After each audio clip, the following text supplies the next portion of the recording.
अस्सलामुअलैकुम। डॉक्टर जाकिर नाइक साहब से एक अदाकारा ने सवाल किया कि अगर अल्लाह रब्बुल इज़्ज़त ने तकदीर के अंदर ये लिखा है कि मैं शराब पीऊँगा, तो इसका कौन ज़िम्मेदार है? अल्लाह ज़िम्मेदार है, यानी मुझे गुनाह किस चीज़ का मिल रहा है?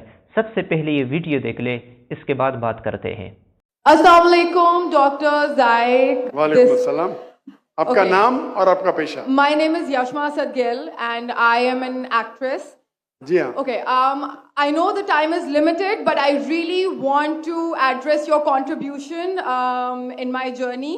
There was a time when I had fallen into the trap of atheism back in the days when I was doing my bachelor's, but Alhamdulillah, it was your videos and your lectures that brought me back to my religion and brought my spirituality back to me and my faith back to me. So Alhamdulillah for that, and thank you for coming to my country and especially my city. You've been a mentor and you are my, I'm literally shaking right now, I'm so sorry. Okay, so the question is, pardon me if I say anything wrong because my knowledge is limited. But at the time when I was doing my research and I came across your lectures, there was everything else that I could understand. But one question still remains, which is that this concept of predestination, and then there is this one concept of us human beings and Jannat having free will, right? तो अगर सब कुछ पहले से लिख दिया गया है, अब कुछ अगर सब कुछ प्रीडेस्टिन्ड है, तो जो कॉन्सेप्ट है कि अगर एक चोर कहीं पे चोरी करता है, तो वो तो पहले से नहीं लिख दिया गया था, उसको उसकी अकाउंटेबिलिटी क्या है उसमें फ्री विल के हिसाब से? बहन ने एक अहम सवाल पूछा है और वो कहती है कि पहले वो एक्ट्रेस थी और वो एथियज़्म के जाल में फंस गई थी और मेरे कैसेट सुनने के बाद अल्हम्दुलिल्लाह वो वापस दीन की तरफ रुजू की और अल्लाह सुब्हानहू व तआला ने हिदायत दी। उनका मेन सवाल है कि कदर के बारे में। मैं आपको मुबारकबाद देना चाहता हूँ कि आप एक फिल्म इंडस्ट्री से वापस सही रास्ते पे आए। बहुत मुश्किल है, अगर मीडिया के जाल में फंस जाते तो निकलना मुश्किल है, लेकिन अल्लाह ताला काफ़ी लोग को हिदायत दे रहा है। आपको भी अल्लाह ने हिदायत दी। उनका सवाल है कदर के बारे में, अबाउट डेस्टिनी, फ्री विल, कि अगर अल्लाह सुब्हानहू व तआला ने मेरे तकदीर में लिखा कि मैं शराब पीऊँगा और मैं शराब पीता हूँ, तो कौन जिम्मेदार? अल्लाह। नऊज़ुबिल्लाह।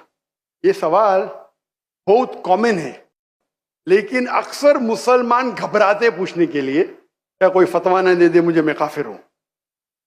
अल्लाह सुब्हानहू व तआला कुरान मजीद में इंसानों को एनकरेज करते सवाल जवाब के लिए, इसलिए कुरान मजीद में आप पढ़ेंगे 323 टाइम्स, 323 बार कहा गया है कुल, कालू, इन लोग ने कहा, और 323 बार अल्लाह कहते कुल, उनसे कहो।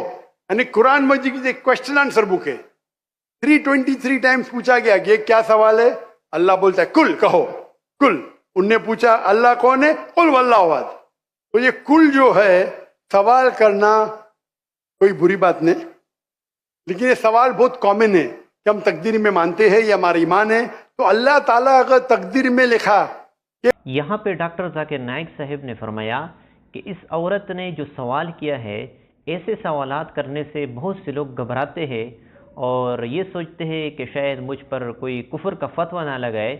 तो डॉक्टर साहब ने कुरान मजीद की आयत उसको जो है ना सुनाए कि कुल, यानी कुरान मजीद के अंदर इस तरह है कि सवाल जवाब है वहाँ पे, यानी अगर कोई सवाल कर ले तो ये कोई बुरी बात नहीं है, अदब के दायरे में आप सवाल कर सकते हो। मैं मर्डर करूंगा, मैं किसका कत्ल करूंगा और मैं कत्ल करता हूं, तो कौन जिम्मेदार? अल्लाह।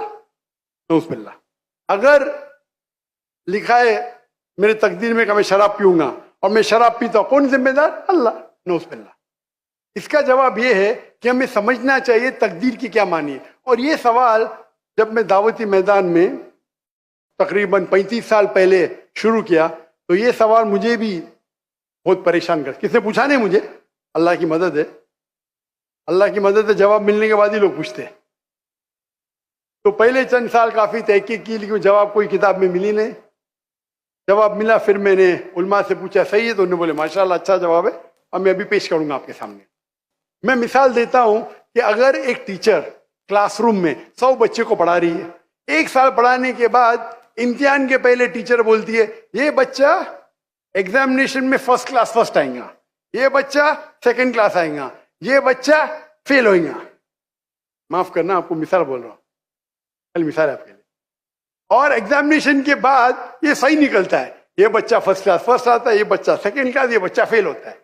मेरा सवाल है कि जो बच्चा फेल हुआ वो बोल सकता है कि टीचर ने प्रिडिक्ट की, क्योंकि टीचर ने प्रिडिक्ट की क्या मैं फेल होऊंगा इसलिए मैं फेल हो गया।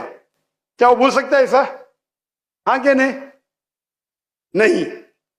टीचर देखती थी कि ये बच्चा स्टूडियस है, बराबर होमवर्क करता है, ज़हीन है, ये बच्चा एवरेज है, ये बच्चा हॉकी खेलता था, क्लास में भी नहीं आता था, पिक्चर देखता था। तो टीचर ने देख के प्रिडिक्ट की, और टीचर अक्सर सही होती है, लेकिन इंसान है, गलती भी हो सकती। इसी तरीके से अल्लाह सुब्हाना व ताला एक इंसान नहीं है, अल्लाह के पास इल्मे गैब है। अल्लाह को पहले ही पता है आप क्या डिसीजन लेने वाले हैं। मिसाल के तौर पे एक शख्स आता है चौराहे पे, वो 4 में से एक सड़क को चुन सकता है, नंबर 1 सड़क, नंबर 2 सड़क, नंबर 3, नंबर 4। वो चुनता है नंबर 2 सड़क। चॉइस किसकी? इंसान की, हाँ क्या नहीं? लेकिन अल्लाह सुब्हाना व तआला को इल्मे गैब है कि 5 तारीख को अक्टूबर के रात को 1 बजे, 1:15 बजे ये चौराहे पे आएगा। उसके पास 4 चॉइस थे, सड़क नंबर 1, सड़क नंबर 2, सड़क नंबर 3, सड़क नंबर 4। अल्लाह ताला जानते कि ये सड़क नंबर 2 चुनेगा, तो अल्लाह ताला लिख देते तकदीर में पहले ही कि ये इंसान 5 अक्टूबर की रात को 1 बजे, 1:15 बजे सड़क नंबर 2 पे चुनेगा। तो सड़क नंबर 2 किसने चुना? अल्लाह ने या क्या इंसान ने? अल्लाह ने चुना या इंसान ने चुना? इंसान ने चुना। तो कौन जिम्मेदार, अल्लाह या इंसान? इंसान। वो आगे जाता है और 3 सड़क आते, सड़क ए, सड़क बी, सड़क सी। वो चुनता है सड़क ए, अल्लाह ताला जानता है कि वो सड़क ए चुनेगा, लिख देता है। कौन जिम्मेदार? इंसान। अल्लाह जानते हैं कि ग्रेजुएशन पास करने के बाद वो इंसान ईमानदारी से कमा सकता है या चीटिंग करके कमा सकता है। वो चीटिंग करके कमाता है, अल्लाह ताला लिख देते कि ग्रेजुएशन के बाद ये इंसान को ऑप्शन नंबर था ईमानदारी से कमाए, चीटिंग करके कमाए। वो चीटिंग करके कमाएगा, एडवांस में लिखते। चुन रहा है कौन? इंसान। लेकिन अल्लाह ताला के पास इल्मे गैब है, तो अल्लाह ताला इसीलिए लिख रहे हैं क्योंकि वो जानते हैं कि वो इंसान ये गलत काम करेंगे। ये नहीं कि अल्लाह लिखते हैं और वो इंसान गलत काम करता है, क्योंकि वो इंसान गलत काम करने वाला है, अल्लाह जानते हैं, अल्लाह एडवांस में लिखते। तो कौन जिम्मेदार? इंसान। तो अल्लाह के पास इल्मे गैब है और अल्लाह सुब्हाना व ताला कभी गलती नहीं करते। अल्लाह ने आपको इख्तियार दिया कि आप चोरी करके जिंदगी बसर कर सकते या ईमानदारी से। आप ईमानदारी से करते, अल्लाह ताला लिख देते क्या ये इंसान ईमानदारी से जिंदगी बसर करेगा। तो कौन जिम्मेदार? इंसान। एक हदीस में आता है कि दुआ तकदीर को बदल सकती है। सही बात है। मिसाल के तौर पे आप जाते हैं एग्जामिनेशन में, आपको पेपर आपका बहुत खराब जाता है, आप जानते हैं मैं फेल होने वाली हूं, आप घर पे आके दुआ करते या अल्लाह मुझे पास कर। अल्लाह सुब्हाना व तआला को पता है कि आप एग्जामिनेशन में जाने वाले ये तारीख को आप फेल होंगे। अल्लाह को ये भी पता है कि आप घर पे आके दुआ करेंगे, हाँ कि नहीं? अल्लाह को ये भी पता है कि अल्लाह दुआ कबूल करेंगे कि नहीं। अल्लाह दुआ कबूल कर लेता है। तो तकदीर में लिखा है ये लड़की एग्जामिनेशन में जाती है, फेल होने वाली थी, घर पे आके दुआ करती है, अल्लाह ताला दुआ कबूल कर लेता है, उसे पास कर लेता है। तो हमें पता नहीं कि क्या होगा, तो दुआ करना अच्छी बात है। इसीलिए अल्लामा इकबाल फरमाते खुदी को कर इतना बुलंद कि हर तकदीर के पहले खुदा बंदे से खुद पूछे तेरी रजा क्या है। सुभान अल्लाह। तो तकदीर का मतलब अल्लाह सुब्हाना व ताला ने आपको इख्तियार दिया है। 100% नहीं, 95%, 90। मैं चाहता हूं मैं दुनिया को तबाह कर दूं, अल्लाह ताला नहीं करेगा। लेकिन अल्लाह आपकी चॉइस आपके ऊपर छोड़ा है। आपको हिदायत दी कुरान में और हदीस में, आप फॉलो करो नहीं करो आपके ऊपर है, आपके ऊपर फ्री विल है। लेकिन अगर आप कोई गलती करते आप जिम्मेदार, आप कोई अच्छाई करते आप जिम्मेदार। तो इसीलिए तकदीर के बारे में अल्लाह को इल्म गैब है। तो जो भी गलत काम करते हैं आप करते हैं, अल्लाह ताला आपसे नहीं करवाता। तो ये अगर आप समझ लेंगे तो इंशाअल्लाह आप कुरान मजीद की जो तालीमात पे अमल करेंगे और इंशाअल्लाह आप जन्नत में जाएंगे। तो नाज़रीन किराम, डॉक्टर ज़ाकिर नाइक साहब ने बड़े मुश्किल सवाल का जवाब दे दिया। ये तकदीर का जो मसला है ये बहुत मुश्किल मसला है। डॉक्टर साहब ख़ुद फरमाते हैं कि मैं बहुत कंफ्यूज था और मैंने बहुत तहकीक की लेकिन मुझे कोई जवाब नहीं मिला। लेकिन इसके बाद जब मुझे जवाब मिला तो ख़ुद फरमाते हैं कि मैंने फिर यानी उलमा किराम से ज़िक्र भी किया और उन्होंने तस्दीक भी की कि ये जो आपने जवाब आपके जहन में आया है और आपने जो जवाब पेश की है ये बिल्कुल ठीक है। तो यहाँ पे डॉक्टर साहब ने बहुत ही खूबसूरत अंदाज के साथ तकदीर का मसला जो है ना समझाया कि अगर पहले से सब कुछ लिखा हुआ है तो इंसान क्यों गुनहगार होता है। चोरी अगर पहले से लिखी हुई है कि इंसान चोरी करेगा तो उसे चोरी का गुनाह क्यों मिलता है।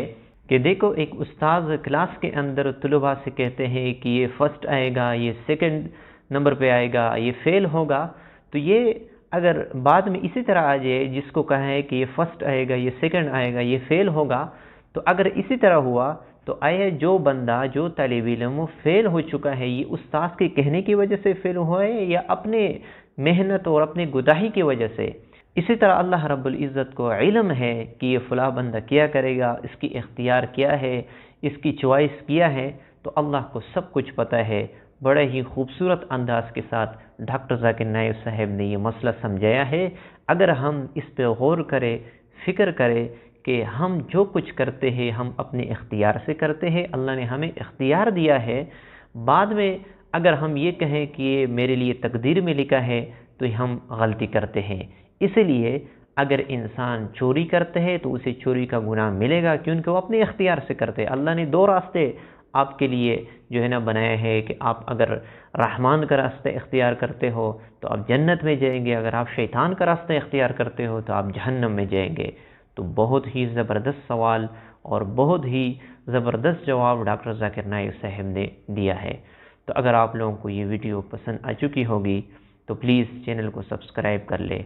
मिलते हैं इंशाल्लाह नेक्स्ट वीडियो में। तब तक के लिए इजाज़त चाहता हूँ। अस्सलामु अलैकुम।